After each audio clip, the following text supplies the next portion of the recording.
tiếp viên hàng không. Ồ, tuyệt thật.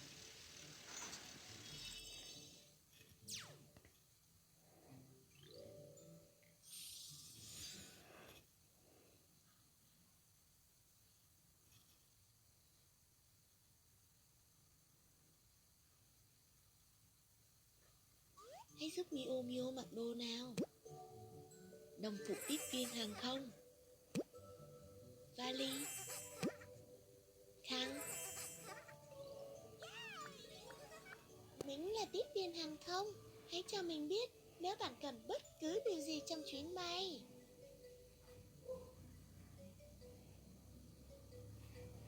Chào mừng đến với chuyến bay của Baby Birds. Chúng tôi hy vọng bạn sẽ có một chuyến đi vui vẻ cùng chúng tôi. Vui lòng đặt hành lý của bạn vào gác phía trên.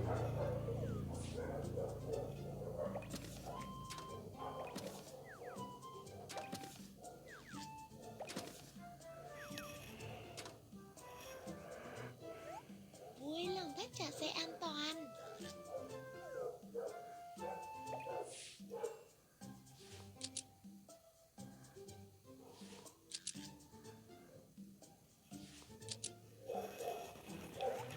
Vui lòng chỉnh ghế của bạn về vị trí thẳng.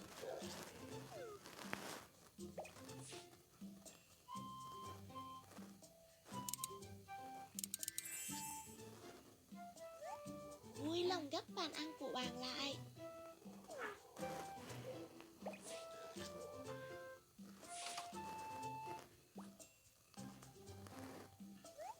Vui lòng kéo màn cửa sổ lên.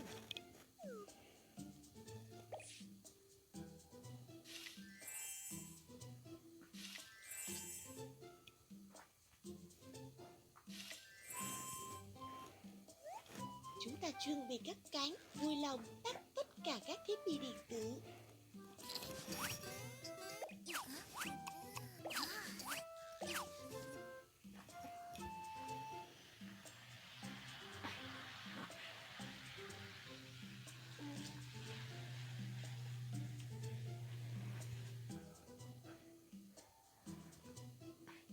Máy bay hiện đang bay ổn định. Chúng tôi sẽ sớm phục vụ bữa ăn, đồ uống và cung cấp các dịch vụ khác trên chuyến bay.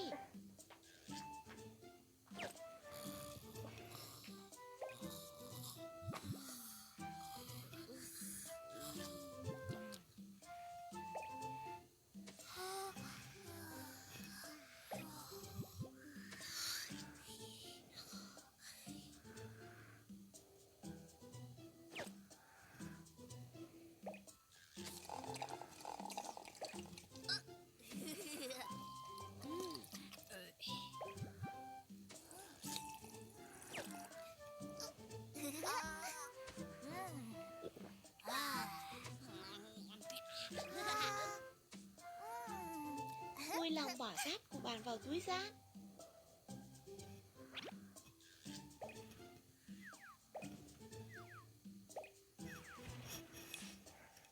Chúng ta đã tới nơi rồi. Cảm ơn bạn đã đồng hành cùng Baby Birds.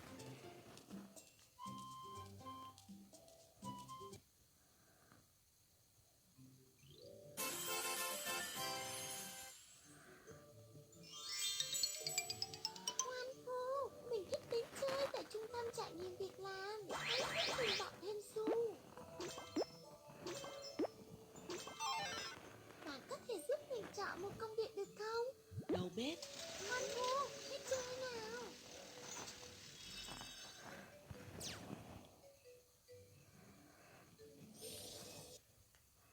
Chạy theo em ở phương trời xa lắm em ơi, người ơi tình. Hãy giúp Momo mặc đồ nào.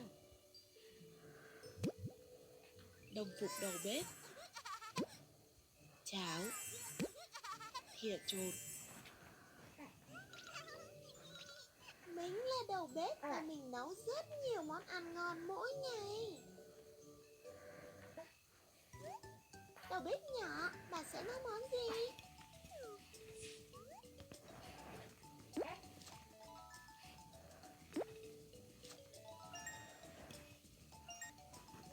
Hãy cùng chế biến các nguyên liệu nào.